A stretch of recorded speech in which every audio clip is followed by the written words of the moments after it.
अस्सलाम वालेकुम दोस्तों, मैं आपको परफेक्ट वेब सॉल्यूशंस की तरफ से जेंगो 2 की इस एडवांस्ड वीडियो ट्यूटोरियल सीरीज़ के पार्ट 2 में खुशामदीद कहता हूँ। दोस्तों, मेरा नाम इमरान कासिम है और आज के इस जेंगो 2 के एडवांस्ड वीडियो ट्यूटोरियल में हम CRUD ऑपरेशन में इंसर्ट करना रिकॉर्ड को, अपडेट करना रिकॉर्ड को और डिलीट करना रिकॉर्ड को सीखेंगे यूजिंग रॉ एसक्यूएल क्यूरी इन जेंगो 2, जो कि हमने लास्ट वीडियो ट्यूटोरियल में देखा था कि हमने ऑब्जेक्ट को यूज़ करते हुए रॉ मेथड के साथ रॉ एसक्यूएल क्यूरी को एग्जीक्यूट किया था। लेकिन जब हमने उसी एसक्यूएल क्यूरी को एग्जीक्यूट किया यूजिंग फॉर इंसर्ट, अपडेट और डिलीट, तो उस पर वो काम नहीं करती। तो उसके लिए हम क्या करते हैं, उसके लिए हम यहाँ पर डायरेक्ट कनेक्शन ऑब्जेक्ट को कॉल करते हैं, फिर उसकी मदद से इंसर्ट, अपडेट और डिलीट के फंक्शंस परफॉर्म करते हैं। और आज के इस वीडियो ट्यूटोरियल में हम यही चीज़ क्रिएट करना या इम्प्लीमेंट करना सीखेंगे। तो मैं उम्मीद करता हूं कि अगर आपको मेरा ये वीडियो ट्यूटोरियल पसंद आया तो आप इसको लाइक ज़रूर करेंगे, और अगर आप हमारे इस चैनल परफेक्ट वेब सॉल्यूशंस पर न्यू हैं तो मैं आपसे रिक्वेस्ट करूंगा कि आप इसको सब्सक्राइब करते हुए बेल के नोटिफिकेशन आइकन को ज़रूर प्रेस करें, ताकि आपको आने वाली जेंगो 2 की एडवांस वीडियो ट्यूटोरियल्स की नोटिफिकेशंस मिलती रहें और आप उनसे अप टू डेट रह सकें। Thank you very much. तो चलिए शुरू करते हैं आज के इस जेंगो 2 के एडवांस्ड वीडियो ट्यूटोरियल को।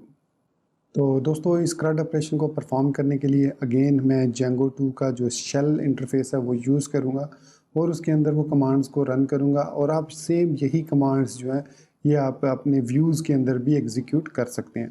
तो यहाँ पर मैं आऊँगा टर्मिनल पर, और टर्मिनल पर मेक श्योर कीजिए आप अपनी जो भी इंस्टॉलेशन है आपकी उसके फोल्डर में मौजूद है जेंगो 2 की, जो आपने फिर प्रोजेक्ट क्रिएट किया है, और वहाँ पर आप लिखेंगे पाइथन 3 या विंडोज़ यूज़र वाले लिखेंगे पाइथन, उसके बाद manage.py और उसके बाद लिखेंगे shell.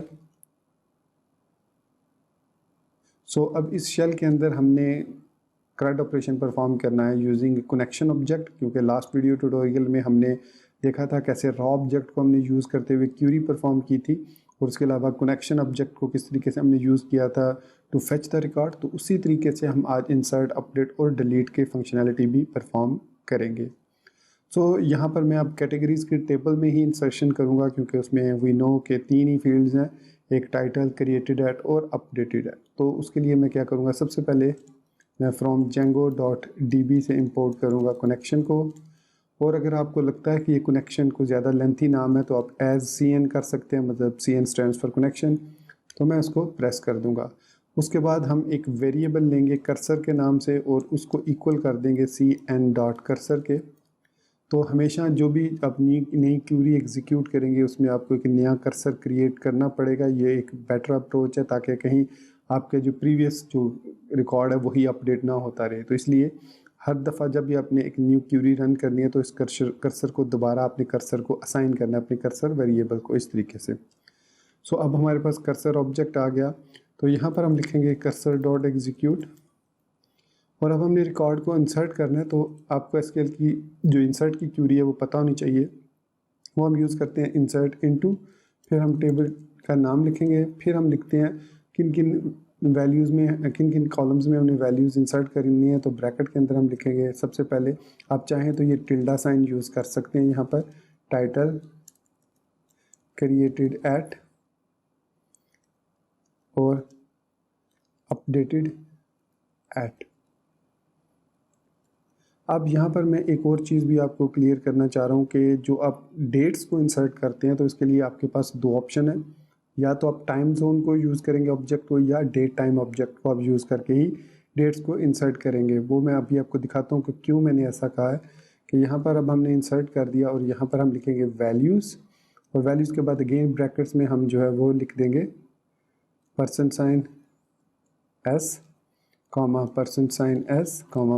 %S, so it mean हमने 3 वैल्यूज़ इंसर्ट करनी है, टाइटल, क्रिएटेड एट और अपडेटेड एट। अब चाहें तो इनके इर्द गिर्द भी टिल्डा साइन जो है वो इस्तेमाल कर सकते हैं।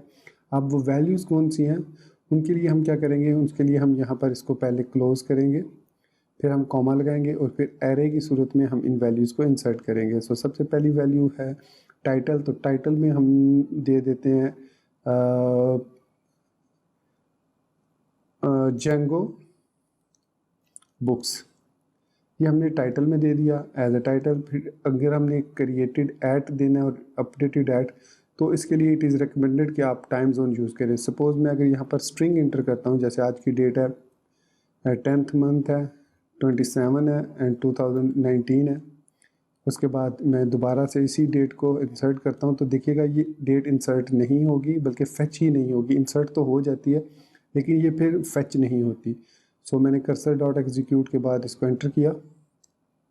सो हमारा जो रिकॉर्ड है वो सक्सेसफुली इंसर्ट हो चुका है। किस तरीके से, अगर मैं यहाँ पर लिखता हूँ cursor is equal to cn dot cursor, और यहाँ पर मैं लिखता हूँ rows is equal to cursor dot execute select static from categories, और यहाँ पर मैं इसको एग्जीक्यूट करता हूँ। और फिर हम अब इसको लिखते हैं for r row in rows dot sorry not rows cursor dot fetch all, और फिर मैं लिखता हूँ प्रिंट रो।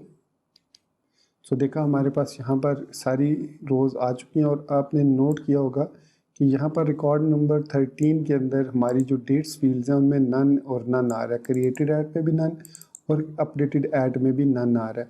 लेकिन अगर हम डेटाबेस में इटसेल्फ जाके देखेंगे तो ये यहाँ पर आपको जो वैल्यूज़ हमने इंसर्ट किया वो मिल जाएंगी। देखिए मैं आपको दिखाता हूँ। एग्ज़िट किया और इसको मैं अब ओपन करता हूँ कोड एडिटर में। इसी प्रोजेक्ट को यहाँ पर मैं VS कोड पे ओपन कर रहा हूँ, और आपको दिखाने के लिए मैं यहाँ पर ओपन करूँगा, क्योंकि हम इसके लिए SQLite यूज़ कर रहे हैं। सो यहाँ पर मैं इसको SQLite से कनेक्ट करूँगा। F1 प्रेस किया, SQLite ओपन डेटाबेस, और यहाँ पर मैं अगर इस एक्सप्लोर करता हूँ, इस शो टेबल करता हूँ, तो यहाँ पर आप देख सकते हैं कि जो डेट मैंने इंसर्ट किया है 10/17/29 वो यहाँ पर आपको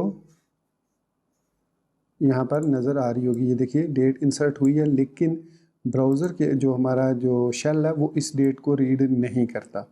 तो इवन अगर आप इस क्यूरी को व्यूज़ में भी रन करेंगे तो यहाँ पर आपको डेट्स नहीं मिलेंगी, ये जेंगो वाली जो बुक है। तो इसके लिए हम क्या करते हैं, अब मैं इसको अपडेट करूँगा क्रिएटेड ऐड को और अपडेटेड ऐड को। तो इससे एक तो आपको क्रिएटेड ऐड का भी आपको अपडेट का भी पता चल जाएगा, और देखेंगे किस तरीके से हम क्रिएटेड ऐड और अपडेटेड ऐड को मैनुअली एंटर करते हैं। तो यहाँ पर मैं वापस आता हूँ टर्मिनल पर और लिखता हूँ शेल की कमांड अगेन, फिर इसको एक दफ़ा क्लियर करता हूँ। अब मैंने अपडेट करना है 13 नंबर रिकॉर्ड को। So again from Django dot db import connection as cn, फिर मैं लिखूँगा cn cursor is equal to cn dot cursor, फिर मैं यहाँ पर लिखूँगा cursor dot execute update categories set. अब जिन वर्ड्स को मैं कैपिटल में लिख रहा हूँ वो SQL रिलेटेड है, तो कैटेगरीज टेबल का नाम है तो इसलिए इसको मैंने स्मॉल लेटर्स में लिखा। तो सेट, और यहाँ पर हम लिखेंगे क्रिएटेड ऐट, और created at is equal to %s comma updated अच्छा इस कमांड को रन करने से पहले हमें डेट टाइम को इंपोर्ट करना है। तो या तो आप टाइम जोन को यूज़ करेंगे या डेट टाइम को, दोनों में से किसी एक को भी आप यूज़ कर सकते हैं। तो जो जेंगो है वो रिकमेंड करता है कि अगर आपकी जो सेटिंग है जेंगो के अंदर, जो आपका डिफ़ॉल्ट प्रोजेक्ट है, अगर उसमें हम जाते हैं यहाँ पर मैं आपको दिखा देता हूँ DJ ब्लॉग में सेटिंग्स के अंदर, अगर हम यहाँ पर आते हैं और यहाँ पर अगर आपका TZ टाइम जोन जो है वो सिलेक्टेड है, आपने ट्रू किया हुआ है, तो फिर आपको देखिए यहाँ पर टाइम जोन आपका सेटअप है, तो फिर आप टाइम जोन को ही यूज़ कीजिए। जैसे use time zone is true है, तो इट मीन्स अगर आप जेंगो में टाइम जोन इंसर्ट करना चाह रहे हैं तो आप उसको फिर टाइम जोन ऑब्जेक्ट के थ्रू ही इंसर्ट करें, it is best approach. So from django.utils import time zone, so मैंने टाइम जोन से नाउ को इंपोर्ट कर लिया।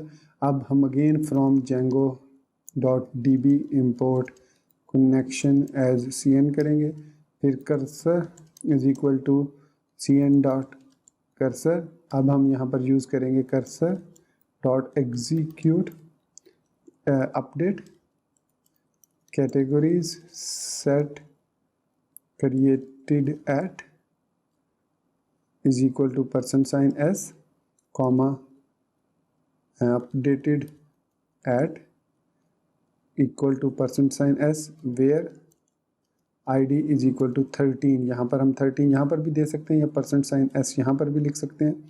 उसके बाद इसको क्लोज़ किया, कॉमा लगाया, और ब्रैकेट्स लगाई, और अब इस ब्रैकेट के अंदर सबसे पहले हम लिखेंगे टाइम जोन डॉट नाउ, फिर हम लिखेंगे टाइम जोन डॉट नाउ, फिर कॉमा दे के हम 13 लिख देंगे। तो इस तरीके से हम इसको एग्जीक्यूट करेंगे। तो इसने कहा कि binding probably unsupported date time params. यहाँ पर अब क्या कह रहा है कि set created at updated at where ID is equal to time zone, oh sorry my mistake, ठीक है, टाइम जोन 9 के बाद मैंने ये कर्ली ब्रैकेट्स नहीं लगाई, छोटी ब्रैकेट्स नहीं लगाई। सो अब ये कह रहा है कि in define for consistency which SQL execute just, अच्छा रीरन, उसको दोबारा से अब हमें एग्जीक्यूट करना पड़ेगा CN, जैसे मैंने अभी थोड़ी देर पहले आपसे कहा था। तो अब हम इसको रन करते हैं। तो ये कह रहा है unsupported character W, unsupported character W कहाँ पर है, अच्छा ठीक हो गया। तो यहाँ पर मैंने %S नहीं लगाया था, तो एक दफ़ा फिर कर्सर को इनिशियलाइज़ करेंगे, और यहाँ पर मैंने % के बाद S नहीं लगाया था। सो अब ये ठीक हो चुका है। तो होपफुली अब इसमें कोई प्रॉब्लम नहीं होगी, और हमारा जो रिकॉर्ड है वो सक्सेसफुली एग्जीक्यूट हो चुका है। एक दफ़ा फिर कर्सर, और फिर कर्सर में हम लिखेंगे सिलेक्ट वाली,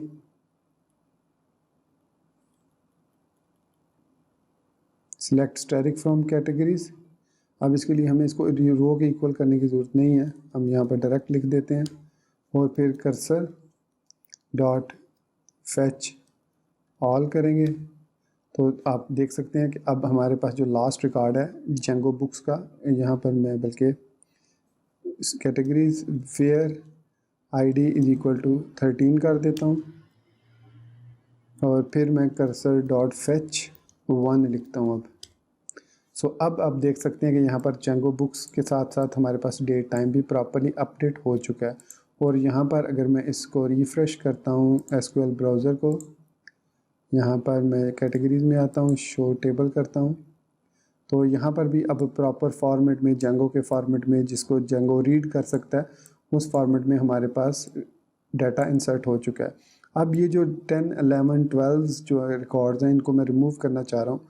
सो मैं इसके लिए भी अगेन कमांड रन करूँगा इसी तरीके से, कर्सर डॉट एग्जीक्यूट। और इसके अलावा मैं अब इसमें हम यूज़ करेंगे डिलीट वाली कमांड, क्यूरी।